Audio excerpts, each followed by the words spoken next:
Je m'appelle Paul Figuier, je suis contre-ténor là en ce moment ici à l'Opéra de Montpellier.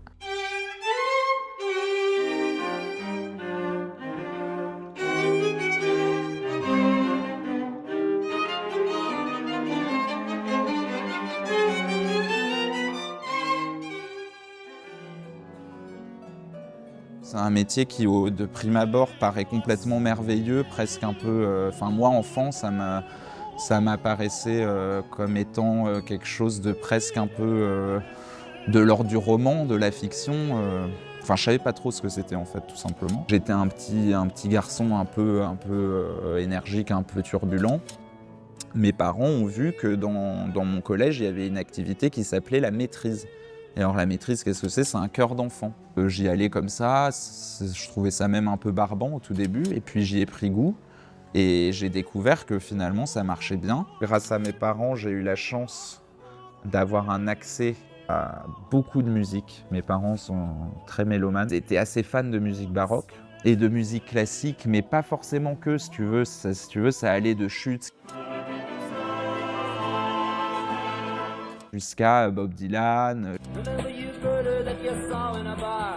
jusqu'à Buena Vista Social Club.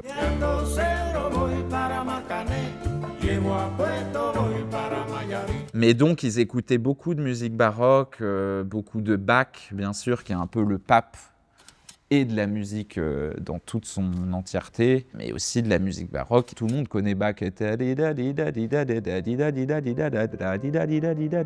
Au début, c'est très difficile d'écouter tout un CD. Je me souviens, mais quand on prenait la voiture, mes parents mettaient des CD. Mais petit à petit, il y avait des choses qui m'intriguaient beaucoup. Ce qui me fascinait, même, c'était même pas m'intéresser, c'était vraiment ce côté de chanter déjà dans des langues étrangères, parfois en latin, sur des textes religieux. C'est ce monde qui est fait de plein de codes et que je connaissais pas, mais que je pressentais, si tu veux, parce que tu te dis forcément, ça peut marcher qu'avec une multitude de codes, et j'avais envie de les connaître. Ça me fascinait. Et je me souviens qu'au collège, les gens savaient que je chantais. Alors j'étais un peu le chanteur, mais ils m'avaient pas forcément entendu. C'était un peu mon truc à moi, si tu veux. Et j'en parlais pas forcément, j'en jouais pas. Pour moi, faire ma vie de ça, c'était complètement de la science-fiction. Mais peut-être qu'au fond de moi, je sentais que c'était quand même très important.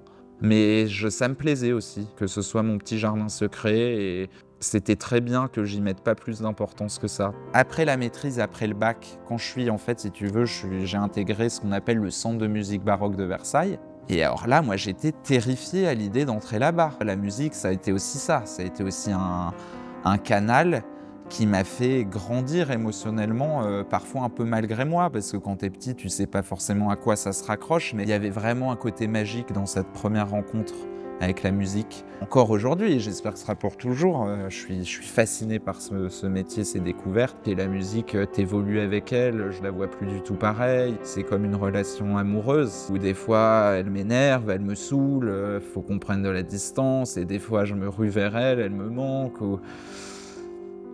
Non, c'est assez incroyable, et ça, j'ai eu cette chance de pouvoir construire ça petit et de le relier à l'art en général. Et ça, c'est hyper important.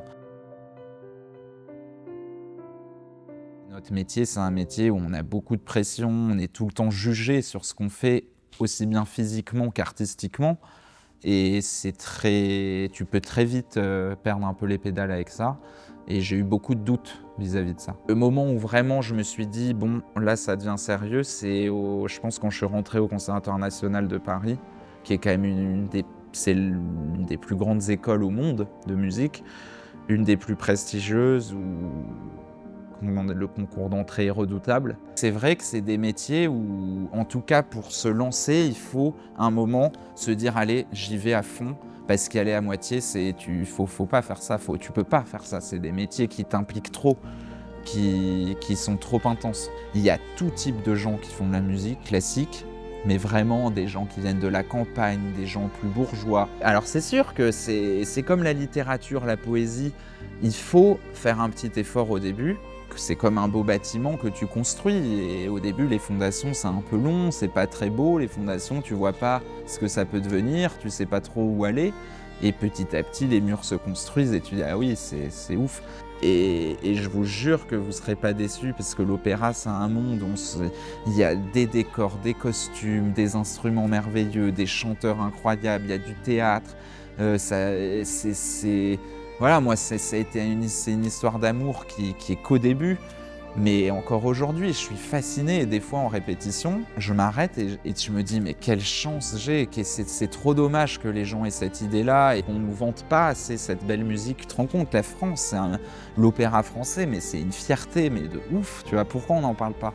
On n'en parle pas assez. Plaire aux gens, émouvoir les gens, les étonner, parfois leur déplaire aussi, mais la musique, c'est ça aussi. L'art, c'est fait pour choquer aussi, pour sortir de ta petite routine. Heureusement qu'il nous reste quand même des lieux comme l'opéra pour dire: «OK, alors je lâche tout et je pars, je sais pas où pendant».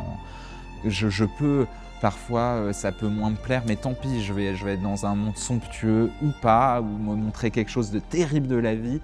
En tout cas, il se passera quelque chose ici. Si on considère que le premier opéra, c'est 1608, faut avoir confiance aussi en ces choses qui restent. Tu te rends compte, c'est plus vieux que le cinéma, on est encore là sur ces planches de bois à faire du théâtre en chantant, quoi. C'est quand même, c'est ouf.